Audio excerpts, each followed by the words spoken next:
तो दोस्तों आज हम बताएंगे मृत्यु के कितने दिन बाद आत्मा को मिलता है पुनर्जन्म। हिंदू धर्म में अंतिम संस्कार के तहत व्यक्ति के शरीर को जलाया जाता है। गरुड़ पुराण के अनुसार मृत्यु के बाद व्यक्ति की आत्मा अपनी अंतिम यात्रा पर निकलती है। पुराणों में उल्लेख है कि मनुष्य का शरीर नश्वर और आत्मा अमर है। धरती पर जिसने भी जन्म लिया है उसकी मृत्यु भी निश्चित है।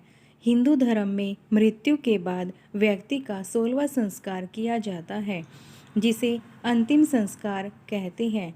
हिंदू धर्म में इस क्रिया के तहत व्यक्ति के शरीर को जलाया जाता है, लेकिन सवाल है कि मृत व्यक्ति की आत्मा कहाँ जाती है।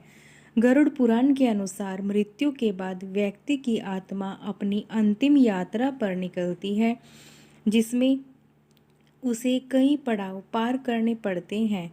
आज हम आपको बताएंगे कि मृत्यु के बाद आत्मा कहाँ जाती है और उसका क्या पुनर्जन्म होता है या नहीं।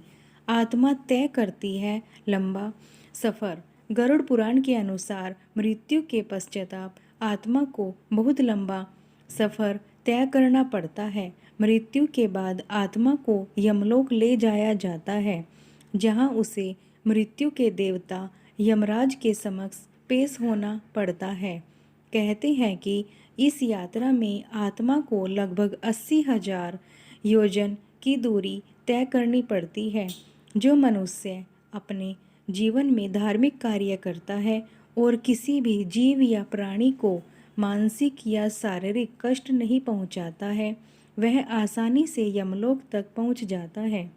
इसके विपरीत जो मनुष्य अपने जीवन में दूसरे मनुष्य को कष्ट पहुंचाते हैं, उनको यम के दूत कई तरह से प्रताड़ित करते हुए ले जाते हैं।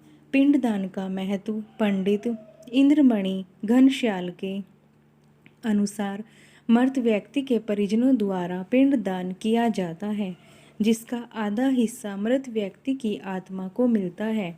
अगर वह आत्मा दुष्ट प्रवृत्ति की है तो यमदूत आत्मा को पिंड नहीं देते हैं, जिस वजह से आत्मा को भूखा रहकर ही सफ़र तय करना पड़ता है। जबकि अच्छे कर्म होने पर आत्मा को पिंड का लाभ मिलता है और उसे सफ़र में परेशानी नहीं होती है। कर्मों के अनुसार मिलता है पुनर्जन्म। गरुड़ पुराण के अनुसार मनुष्य के कर्म ही उसके पुनर्जन्म को निर्धारित करते हैं। मनुष्य अपने जीवन में अच्छे कर्म करता है तो वह सांसारिक बंधनों से मुक्त होकर मोक्ष प्राप्त करता है। वही जो मनुष्य अपने जीवन में केवल पाप करता है, उसकी आत्मा को नरक में भेज दिया जाता है।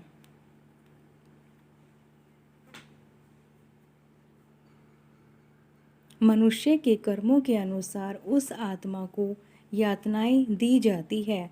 नरक में यातनाएं झेलने के बाद आत्मा को पुनर्जन्म मिलता है।